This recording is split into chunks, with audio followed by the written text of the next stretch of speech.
میں یوتھ کو کہتا ہوں کہ یار imagine you dying before you are committing a sin. Allah معاف کرے, جیسے پورن کی ایڈکشن ہے یا جو بھی میسٹربیشن ہے, اللہ معاف کرے. Imagine dying in that state. اس ٹائم یہ جو میت آپ کے سامنے پڑی ہوئی ہے نا, اس کی سب سے بڑی خواہش کیا ہے؟ اس کی سب سے بڑی خواہش یہ ہے کہ کسی طریقے سے کچھ لمحات کے لیے یہ آپ کی جگہ پر آ جائے. موت پہ ایمان اور یقین مضبوط ہوگا اتنا وہ قرآن مجید سے زیادہ فائدہ اٹھائے گا. اللہ تعالیٰ کے بارے میں, رحمت کے بارے میں بتاتے ہیں تو انسان بڑا خوش ہو کے کہتا ہے کہ میری موت جلدی نکلے. وہ جاتا ہے میں جلدی اس دنیا سے رخصت ہو جاؤں. She went to club and she died right outside club. اس کو جو موت آئی وہ کلب کے باہر آئی, حجاب کے بغیر. قبر جو ہے وہ آخرت کی منزلوں میں سے پہلی منزل ہے. کیونکہ یہ بھی بڑا مسئلہ ہے کہ ہماری سوسائٹی میں اس پہ بھی لڑائی ہوتی ہے کہ جنازہ کس نے پڑھانا ہے, کس طرح کا پڑھانا ہے. حتمی طور پہ یہ فیصلہ نہیں کر سکتے کہ آیا وہ جنتی ہے یا جہنمی ہے, الا یہ کہ نبی کریم صلی اللہ علیہ وسلم نے جن کے بارے میں کہہ دیا. لیکن یہ کیسے ہو سکتا ہے؟ انسان نے دنیا کے اندر تو کبھی اتنی سینسٹیوٹی دکھائی نہ ہو, اور جب سامنے فرشتے بیٹھے ہوں لیاذ باللہ تو وہاں پہ انسان اتنا زیادہ اس کے بارے میں احساس ہو جائے. نماز نکل رہی ہے, وہ ٹھیک ہے کوئی بات نہیں, کام پورا کر لیں تو بالکل بعد میں پڑھ لیں گے. کسی کی روٹین بنی ہوئی ہے کہ وہ بات کرتے ہوئے گالیاں دے رہا ہے, تو پھر آپ کس طرح ایکسپیکٹ کرتے ہیں کہ موت کے وقت اس کے زبان پہ کلمہ جاری ہوگا؟ اور جیسے ہی وہ سورج غروب ہوتا ہے دکھایا جائے گا اس کو. صحیح. اور انسان فوراً کیا کہے گا کہ ان کو فرشتوں سے کہے گا کہ سائڈ پہ ہو جاؤ, سائڈ پہ ہو جاؤ, میری اثر کی نماز نکل رہی ہے. اور جو ایک بچ گیا اس کا ریگریٹ ابھی تک یہ ہے کہ جو آخری الفاظ تھے ان دونوں دوستوں کے, وہ جو بہن کی گالی ہوتی ہے وہ ان کے منہ سے نکلے. میں سمجھتا ہوں یہ بڑی بات ہے کہ ہم دنیا کے گول سیٹ کرتے ہیں, آخرت کے لیے ہم نے کبھی گول نہیں سیٹ کیا. کبھی آج تک کسی بندے نے کہا کہ میں نے جنت الفردوس کا گول سیٹ کیا. ابھی کرنٹ ٹائمز میں کتنی ینگ ڈیتھس ہو رہی یار, کوئی لٹرلی 100 کو تو میں جانتا ہوں. ایسی بات نہیں ہے کہ اب اس کے لیے اس کو قیامت کا انتظار کرنا ہے. اس کو پتہ چل گیا جہنم کے فرشتے آ گئے تو اب ہی از ڈومڈ.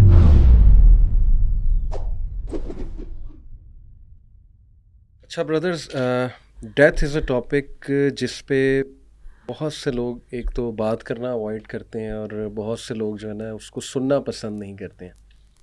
تو is that really that scary? کیونکہ حدیث میرے سامنے نبی اکرم صلی اللہ علیہ وسلم نے فرمایا, ترمذی کی حدیث ہے کہ remember often the destroyer of pleasures, یعنی کہ ڈیتھ. تو یہاں تلقین کی جا رہی کہ اس کو زیادہ سے زیادہ یاد کیا کرو, تذکرہ کیا کرو.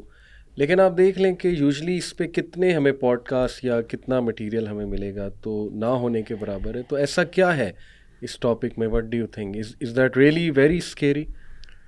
اصل میں میرے خیال سے حدیث کا جو مفہوم ہے آبویس ہے کہ ڈسٹرائر آف پلیجرز ہے, تو اس کا مطلب یہ ہے کہ یہ ٹاپک اٹ سیلف اتنا ویلکم نہیں ہے. آپ باقی ٹاپکس دیکھ لیں, سائنس آف دی آور, حالانکہ وہ آخرہ سے ریلیٹڈ ہے, لیکن وہ اس کی نوعیت مختلف ہو جاتی ہے. ڈیتھ ایک اس طرح کی ریالٹی ہے جو کہ مسلم نان مسلم کوئی بھی ڈینائی نہیں کرتا. انیویٹیبل ریالٹی ہے, اور اس انیویٹیبل ریالٹی کی سب سے خوفناک بات یہ ہے کہ یہ کسی کو نہیں پتا کہ یہ کب آئے گی. سو مے بی یہ ایک وجہ ہے کہ دس از اے ٹاپک جو کہ اتنا ویلکم نہیں کیا جاتا. اسی لیے نبی کریم صلی اللہ علیہ وسلم نے کہا کہ لذات کو توڑنے والی چیز کو کثرت سے یاد کیا کرو. مغیرہ, آپ کو کیا لگتا ہے سائیکولوجیکلی اسپیکنگ کیا اس میں حکمت ہے اس حدیث میں کہ یاد کرو زیادہ سے زیادہ؟ بسم اللہ الرحمن الرحیم.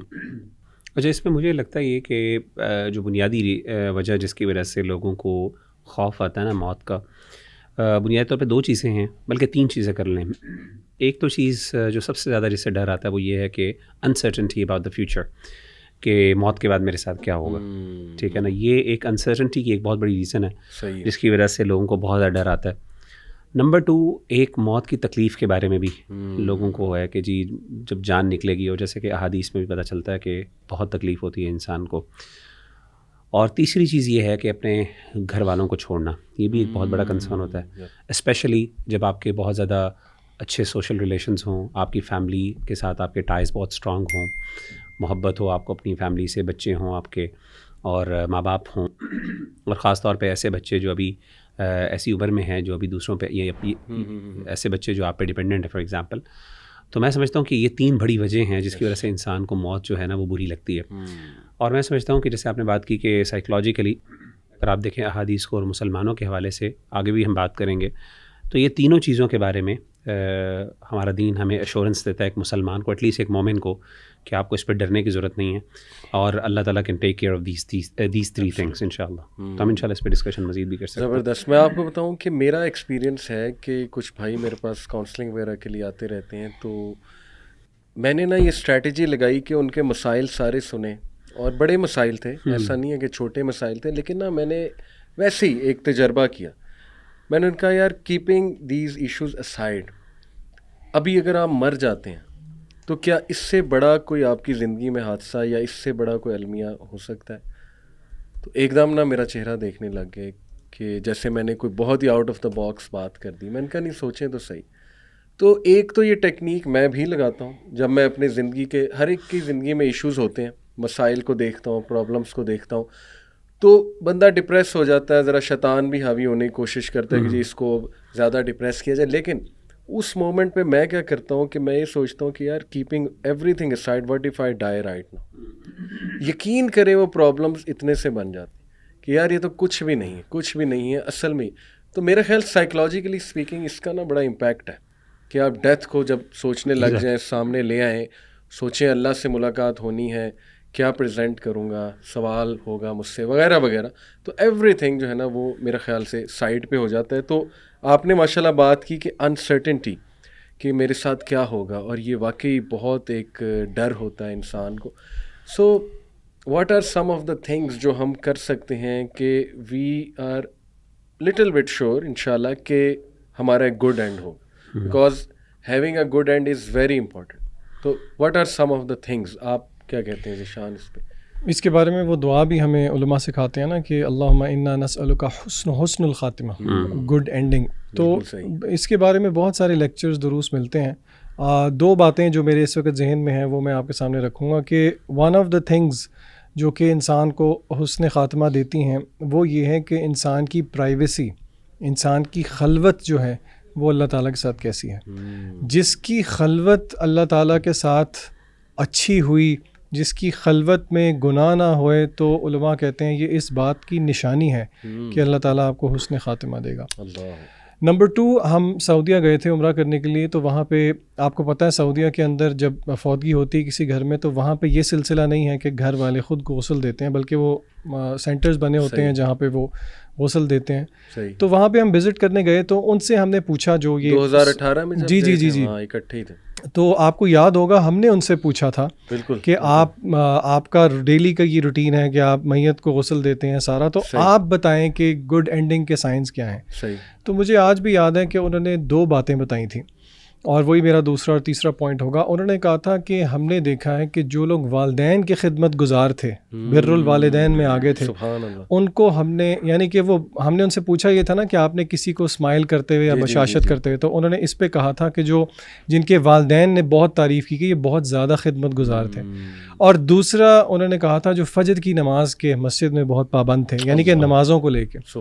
تو یہ 3 پوائنٹس جو ہے نا یہ بہت زیادہ میں بھی یاد رکھتا ہوں کہ اپنی جو پرائیویسی ہے وہ کیسی ہو, والدین کے ساتھ حسن سلوک ہو, بلکہ ایک بیونڈ نیکسٹ لیول بر الوالدین جو کہ. اور نمبر 3 نمازوں کی پابندی, خاص طور پہ فجر کی نماز کی پابندی, کیونکہ فجر کی نماز کی سنتوں کے بارے میں یہ آ گیا ہے کہ اس کی سنتیں دنیا اور ما فیہا جو اس میں ہیں اس سے بہتر ہیں. تو پھر ایک بندہ مومن کے لیے فجر کی نماز با جماعت سے زیادہ پرائزڈ کوئی چیز نہیں ہونی چاہیے. زبردست, بہت بہترین, ٹو دا پوائنٹ 3 پوائنٹس. حدیث کی روشنی میں برو آپ کیا؟ جی میں اس حوالے سے ایک حدیث ذکر کرنا چاہتا ہوں کہ نبی صلی اللہ علیہ وآلہ وسلم نے فرمایا کہ انما الاعمال بالخواتیم, کہ اعمال کا جو دار و مدار ہے وہ خاتمے پر ہے, اینڈنگز پر ہے. صحیح. اور اللہ کے رسول صلی اللہ علیہ وسلم نے بھی فرمایا کہ من یرید اللہ بہ خیرا, اللہ تعالیٰ جس سے خیر کا ارادہ کرتے ہیں تو اللہ تعالیٰ اس کو استعمال کرتے ہیں. تو صحابہ نے پوچھا اللہ کے رسول استعمال کا مطلب کیا ہے؟ اللہ کے رسول نے فرمایا استعمال کا مطلب یہ ہے کہ انسان کو اللہ تعالیٰ توفیق دیتے ہیں ایسے نیک اعمال کی کہ جس پر انسان مداومت اختیار کرتا ہے, اور ایٹ دی اینڈ انسان کا خاتمہ بھی پھر انہی اعمال پر ہوتا ہے. تو اس سے پتہ یہ چلا کہ ہمیشہ انسان کو اللہ تعالیٰ سے یہ حسن ظن رکھنا چاہیے کہ یہ عمل کرتے ہوئے کہ اللہ تعالیٰ مجھے اسی پر ہی خاتمہ دے. کیونکہ یہ دیکھیں کہنا بڑا آسان ہوتا ہے کہ جی لا الہ الا اللہ, میں نے دنیا سے رخصت ہونا ہے, میں جو ہے وہ بیڈ پر ہوں, اور میرے آخری سانس نکل رہے ہوں گے تو میں لا الہ الا اللہ کرنا کون سا پڑھنا کون سا مشکل میں پڑھ لوں گا. ایسا اصل میں یہ نصیب کی بات نہیں ہوتی, صرف اس پہ محنت بھی ہوتی ہے, اس میں محنت ہوتی ہے, اس میں مداومت ہوتی ہے. آپ نے پوری زندگی جس بندے کی زبان کے اوپر ہمیشہ سے لا الہ الا اللہ کے کلمات چلتے ہوں, ہاں وہ مشکل حالات کے اندر بھی اس کی زبان سے جملے نکلتے ہیں. آپ خود دیکھیں کہ جب انسان کسی بات کرنے کا عادی ہوتا ہے, جیسے فار ایگزامپل ہم دیکھتے ہیں اللہ معاف کرے ایف ورڈ ہے یا ایس ورڈ ہے, کوئی بھی انسان کو ہاتھ لگتی ہے, کوئی چوٹ لگتی ہے, فوراً انسان کے منہ سے یعنی انکانشیسلی وہ ورڈز نکلتے ہیں. اور اس کے مد مقابل اگر انسان کے منہ سے لا الہ الا اللہ یا بسم اللہ یا حسبنا اللہ یا اس طرح کے ورڈز نکل جائیں اور اسی پر انسان کی موت ہو جائے, تو اس سے بڑی خیر کی بات کیا ہو سکتی ہے. اب یہ چیز انکانشیسلی اور انسان اپنے آپ کو اس پہ ٹرین کر سکتا ہے, لیکن اس کے لیے آپ کو اپنی لائف سٹائل تھوڑی سی چینج کرنی پڑے گی. ان سینس ظاہر ہے آپ کو ہر مومنٹ کے اوپر اپنے آپ کو شروع میں فورسفلی اس چیز کا کرنا پڑے گا, اور زبان پہ آپ کو ایک چیز کے جو ہے نا وہ جسے کہتے ہیں نا تکرار کرنی ہوگی, ریپیٹیشن لانی پڑے گی, تاکہ وہ آپ کے لیے آپ اس سے یعنی اکسٹمڈ ہو سکیں. وہ بندہ جو ذکر بہت زیادہ, تو خلاصہ یہ ہے کہ جو بندہ اذکار بہت زیادہ کرتا ہے پرائمریلی, ہم اس سے ایکسپیکٹ کر سکتے ہیں کہ اس کا خاتمہ انشاءاللہ اشہد ان لا الہ الا اللہ یا لا الہ الا اللہ پر ہوگا, اور جس کا خاتمہ اس پر ہو گیا وہ جنتی.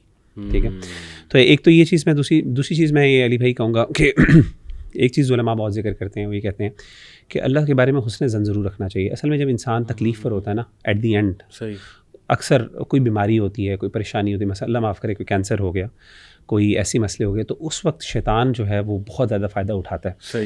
آپ دیکھیں کہ برسیسا کا جو واقعہ ہے فار ایگزامپل, اس کے اندر بھی دیکھیں ایٹ دی اینڈ شیطان نے بڑا فائدہ اٹھایا, اس کو ہوپ لیس اللہ سے نا امید کر دیا. اسی طریقے سے اللہ معاف کرے جو لوگ بیچارے کینسر سے لڑ رہے ہوتے ہیں, وہ تکلیف جو کیمو کی تکلیف ہوتی ہے اور بھی بہت سی چیزوں کی تکلیف ہوتی ہے, تو ایک وقت آتا ہے کہ وہ اللہ تعالیٰ سے بدظن ہو جاتے ہیں. اسی طریقے سے جو اولڈ ہومز میں ہوتے ہیں, تو ایسے موقعوں پر علماء کہتے ہیں کہ آخری دنوں میں جب انسان دنیا سے رخصت ہو رہا, اس وقت اللہ کی رحمت پر امید اور اللہ پر ایمان اور تقویٰ جو ہوتا ہے نا, یہ انسان کو بہت بڑی کامیابی عطا کرتا ہے. لیکن یہ بڑا مشکل ہوتا ہے اس وقت پہ, ظاہر انسان بڑا ڈیموٹیویٹڈ ہوتا ہے, پین ہوتا ہے, انسان نے پتہ نہیں کتنی دعائیں کرتا ہے اللہ کے سامنے کہ اللہ مجھے اس تکلیف سے نجات دے دے, لیکن حقیقت میں اس کی موت اس میں لکھی ہوتی ہے. اور موت تو انسان کے اختیار میں نہیں, موت اللہ نے جو فیصلہ کیا ہوا ہے وہ آگے پیچھے نہیں ہو سکتی. تو حسن ظن علماء کہتے ہیں ون آف دی اسباب, ون آف دی کازز کے جس کے تھرو آپ انشاءاللہ حسن خاتمہ کر سکتے ہیں. وہ کہتے ہیں اللہ پر حسن ظن رکھیں, اور اس بارے میں حدیث بھی ہے, انا عند ظن عبدی بھی, میں اپنے بندے کے ظن کے معاملہ کے مطابق اس سے ڈیل کرتا ہوں. تو وہ اچھا حسن ظن کرے گا تو اللہ اس کے ساتھ اچھا معاملہ. ماشاءاللہ, یعنی کہ the way you live that will define your last moments. کیونکہ لاجیکلی اسپیکنگ دیکھیں, anything which occupies your heart most of the time, وہی چیز ہی آتی ہے نا انکانشیس تکلیف میں, سامنے آئے گی آپ کی تکلیف میں. پھر یہ بڑی اسکیری بات ہے کہ نبی اکرم صلی اللہ علیہ وسلم کی جو حدیث ہے اس کا کانٹیکسٹ کہ you will be raised on the final action you were doing before death, moments before you die. جیسے ایک شخص حج کے موقع پہ بوڑھا آدمی فوت ہو گیا, لبیک اللہم لبیک کہتے ہیں, کیمل سے گر گیا یا جو بھی تھا مجھے یاد نہیں, یعنی اللہ کے نبی صلی اللہ علیہ وسلم نے کہا کہ یہ شخص جب اٹھے گا تو لبیک اللہم لبیک کہتے ہوئے اٹھے گا. تو دیکھیں سبحان اللہ, امیجن, میں یوتھ کو کہتا ہوں کہ یار imagine you dying before you are committing a sin, Allah معاف کرے, جیسے پورن کی ایڈکشن ہے یا جو بھی میسٹربیشن ہے, اللہ معاف کرے. Imagine dying in that state, how scary is that, Allah معاف کرے. اس میں ڈیٹیل میں کچھ اسٹوریز اور اس پہ بات کروں گا, لیکن ذیشان آپ کی اجازت سے انکل کو اللہ جنت الفردوس میں جگہ دے, مغفرت کرے.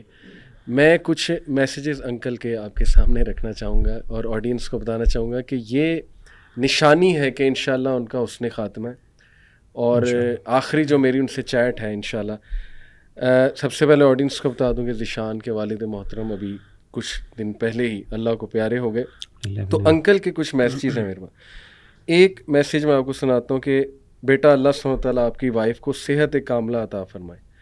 اب دیکھیں یہ اس موقع پہ ہے جب میری وائف بیمار تھی بہت زیادہ, اور انکل کا ہر اس موقع پہ میسیج آیا ہوا ہے جب میں کسی مشکل میں تھا, کسی تکلیف میں تھا, اور انکل کی دعائیں مجھے آئیں ماشاءاللہ. اچھا, یہ اس کے بعد حج پہ جانے سے پہلے انکل کی دعا ہے کہ بیٹا اللہ تعالیٰ آپ کا سفر قبول کرے, مبارک کرے, اور آپ لوگوں کا حج قبول کرے. اس کے بعد حج والے دن 9 کو عرفات, یوم عرفات, انکل کا میسیج آیا ہوا ہے کہ بیٹا بہت بہت مبارک ہو آپ کو, اور آگے پھول ماشاءاللہ گلاب کے. تو میں نے انکل کو کہا کہ انکل میں نے آپ کے لیے بہت دعا کی ہے, تو انہوں نے کہا کہ جزاک اللہ خیر بیٹا. سبحان اللہ. اور اس کے میرے خیال کتنے دن بعد, بس یہ عید کا پہلا دن ہی گزارا ابو نے. تو دیکھیں ایک تو ماشاءاللہ ذیشان یہ اس بات کی شہادت مل رہی ہے ہمیں کہ جی انکل کا انشاءاللہ اس نے خاتمہ ہے، کیونکہ وہ ہر اس موقع پہ میرے ساتھ مجھے دعائیں دے رہے ہیں اور مبارک دے رہے ہیں ماشاءاللہ. تو آپ کا یہ ایکسپیرینس ظاہر ہے it's not easy. One of the most difficult things to witness in life is seeing your parents go ایسے ہی لیونگ. بہت مشکل ہے، اللہ تعالیٰ آسانی کرے سب کے لیے. تو آپ اگر بتانا چاہیں جی ہاؤ واز یور ایکسپیرینس؟ دیکھیں علی بھائی، یہ آنیسٹلی بڑا ایک ایموشنل